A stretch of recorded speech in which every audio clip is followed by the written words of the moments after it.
Executive summary. How long should it be? What should I include in that report? Can I just copy and paste my introduction? Do I really need to mention every single findings?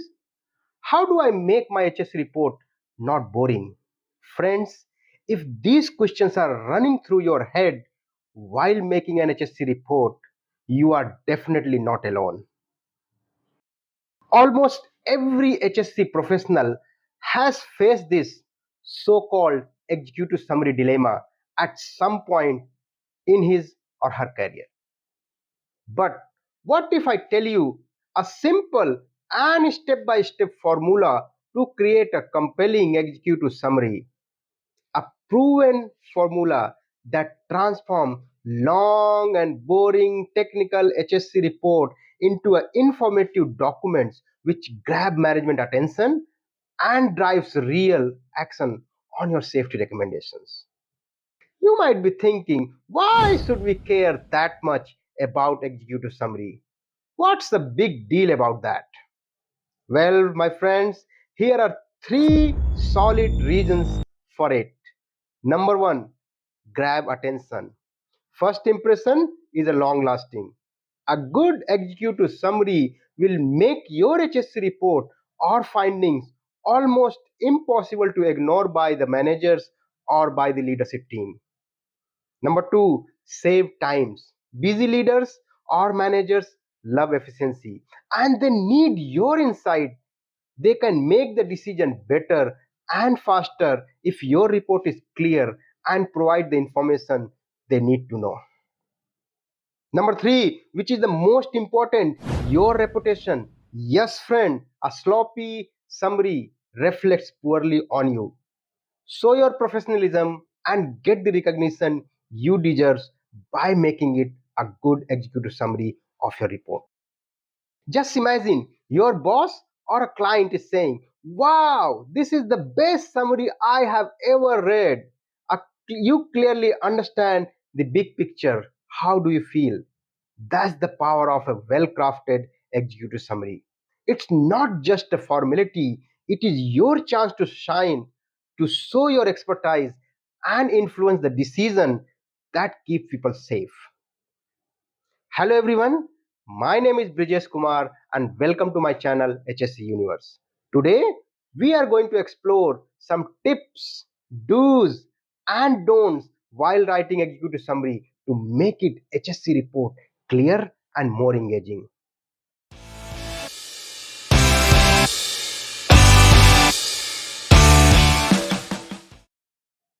Before starting, let's understand what is an executive summary.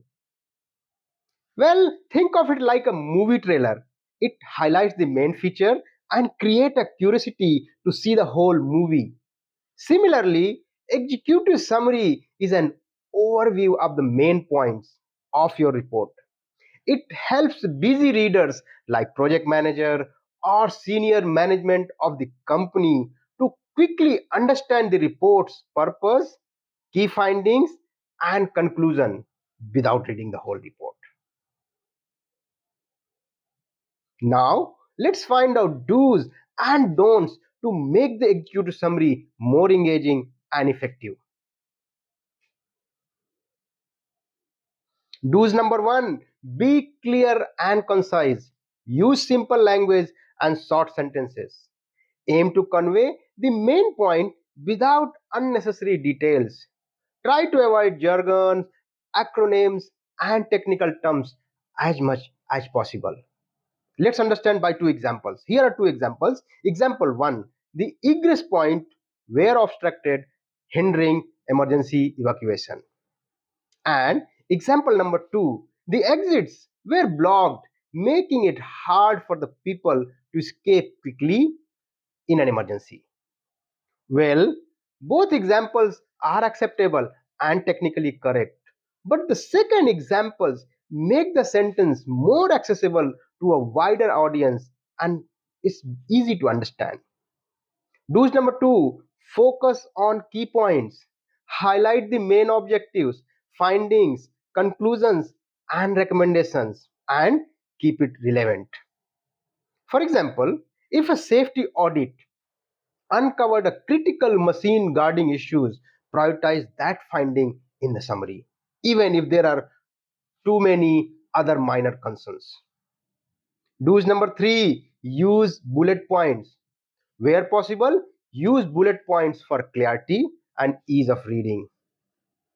Do's number 4, keep it short. There are no strict rules for it, but ideally an executive summary should be no longer than 10% of the full report. For most report, one page or two pages are more than sufficient. Do's number 5, write it last.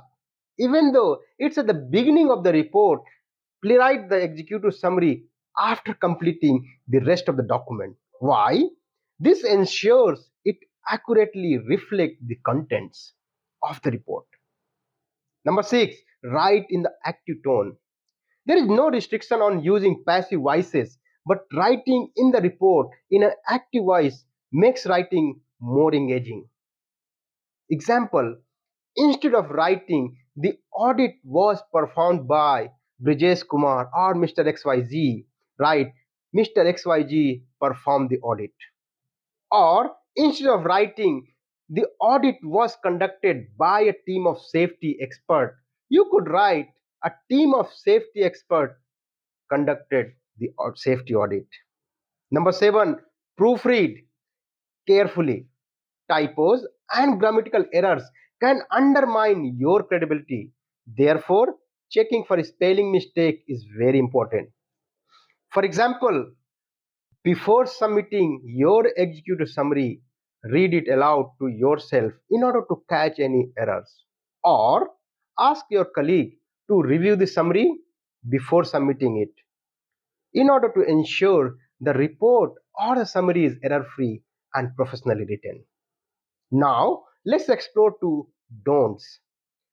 Don't repeat the entire report. Summarize it. Don't repeat the information. For example, an executive summary should not be simply the copy and paste of the introduction of the report. Don't introduce new information. Everything in the report should be covered in the main body of the report. For example, your executive summary should not mention any findings or recommendations that are not discussed in the main body of the report. Don't overuse technical jargons. Make the report such as that it is easy for non-expert to understand it. For example, instead of writing the incident was caused by a human error, you could write the accident happened because someone made a mistake. Don't make it too long. Remember, it's a summary, not a novel. For example, your executive summary should not be more than 2 pages long. Now, let's recap the learnings of this video. We have explored what is executive summary, importance of writing good and effective executive summary, do's and don'ts to make the executive summary more engaging and effective. In the next part of this video series, we will be exploring some simple and basic steps for writing a good executive summary. Along the way, we will have some examples for better understanding. So, stay tuned and don't forget to subscribe this channel for more video updates. With this, I Brijesh Kumar signing off. Stay safe, keep writing and keep practicing.